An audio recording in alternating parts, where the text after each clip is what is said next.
CrockPot chicken teriyaki is one of our favorite go-to meals. It's really easy to make and it's all in the crockpot. I like to make it around lunchtime, and when the kids get home from school, we have our dinner. First, you're going to take 1 to 2 pounds of chicken thighs and just season those how you'd like. I did salt, pepper, and garlic powder, and then throw those into your crockpot. Next, you're going to take a separate bowl and then put a big old scoop of minced garlic in there, and then 3 teaspoons of minced ginger. Lena smells it right there. All right, and then next, you're going to take about a 1/4 cup of honey, and then add that to the separate bowl too. And then a 1/4 cup of brown sugar, 2/3 cup of low sodium soy sauce, 2 tablespoons seasoned rice vinegar, and then 3 tablespoons of sesame oil. You're going to stir that up really well and then put it on top of your chicken thighs. Cook that on low about 3 hours. And then if you want to thicken that sauce up a bit, you're going to add a little bit of cornstarch in there. We really love this one. We serve it over rice and all the kids devour it. Tonight for dinner, we made a really easy garlic Parmesan chicken and rice in the oven, all in one pan. So first we seasoned some chicken. It was about 2 to 3 pounds of chicken. We cubed that up, and then we used this no salt, garlic, and herb seasoning. And then you're going to pour 2 cups of instant rice in there, and then 2 cups of the low sodium chicken broth, and then a bottle of this garlic Parmesan sauce, and then a cup of cream of chicken with herbs. We stirred that up, and then we just put that right on top. And then you're going to get some shredded Parmesan cheese, and then we just put that on top. And then we baked it at 400 degrees for around 40 minutes. Took the foil off for another 10 minutes or so, and it came out perfect. It was creamy and delicious and so flavorful with that sauce in there. I highly recommend this one.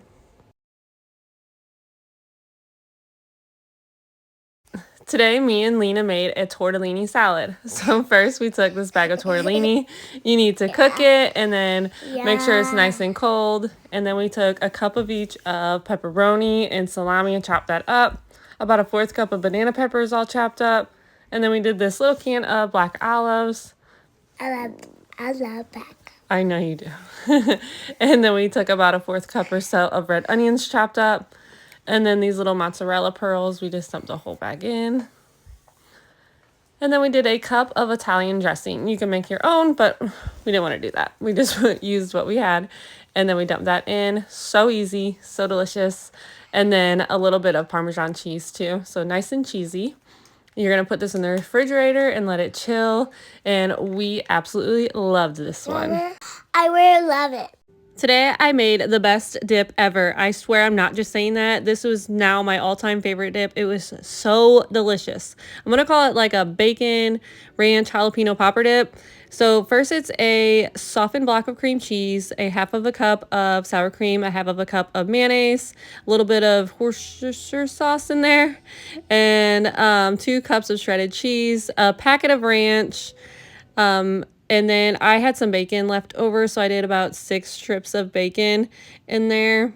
And then you're going to stir this up really well, as good as you can. And then I did a 1/2 cup of jalapeno peppers, but it was really spicy. So if you don't like it that spicy, don't put as much in, do more of a 1/4 cup.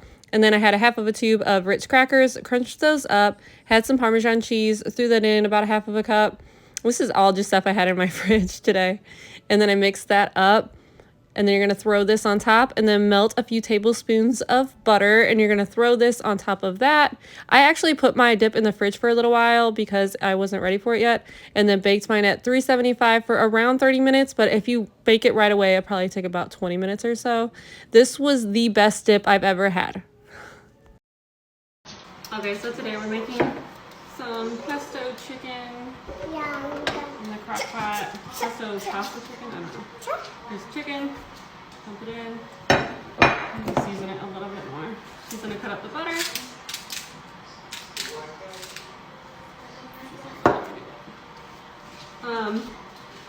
You're going to take a jar of pesto. Dump it in. She's cutting up the butter. We're going to do a block of cream cheese.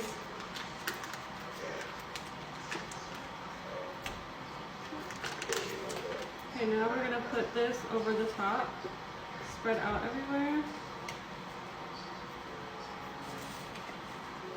Okay. Now we're going to cook that on low for about 6 hours or so.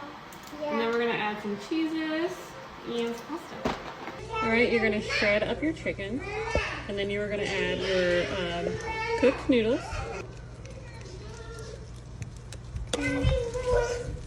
Alright, and then your cheese.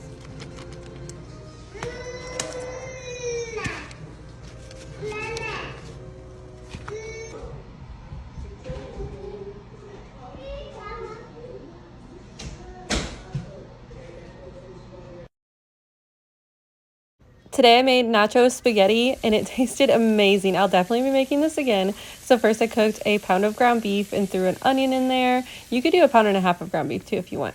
All right, and then a packet, maybe a little bit more than a packet of taco seasoning. I just threw some in there.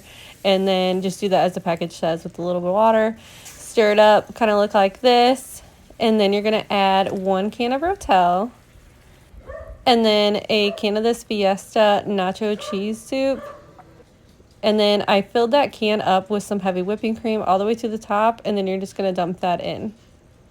And then a cup of this Fiesta blend shredded cheese, throw that in. Oh, and then a jalapeno. I meant to do that earlier.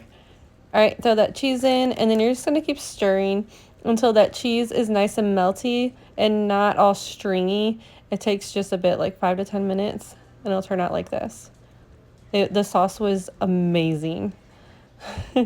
Looks like this. And then you're going to cook those spaghetti noodles separately, and then you're going to throw them in that sauce.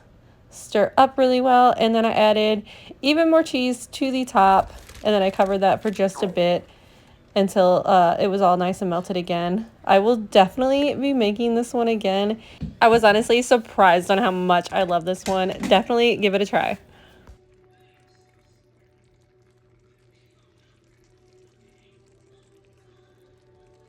Today I made orange chicken in the crock pot. It's one of my kids' favorites. So first I took 2.5 pounds of chicken and I cubed mine up. You're going to put about 1/2 cup of cornstarch in there, and you're going to stir this all up so everything is nice and coated, just like this. And then you're going to get a hot pan with some oil and just brown that in there for about 3 minutes or so. You just want a nice little crust on those. And you're going to toss them back into your crock pot. You don't have to do that step if you don't want to, but it tastes a lot better. All right, and then you're going to take this whole jar of orange marmalade and you're going to put that in there. All right, and then you're going to add low sodium soy sauce. I did about 3/4 cup of this. And then you're going to add a teaspoon of ginger.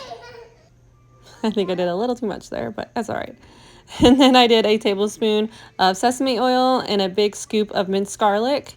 And then 1.5 tablespoons of rice vinegar. And then a few teaspoons of red pepper flakes. You don't have to do this step at all if you don't want any kind of spice to it. Stir that up really well till everything's nice and combined. And then you're going to pour this over your chicken that's in the crock pot.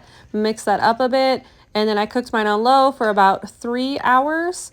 I love making this meal because I can make it all around lunchtime. And then right when the kids get out of school, they'll have dinner ready and all my dishes are already washed. Highly recommend. The kids always clean their plates with this one.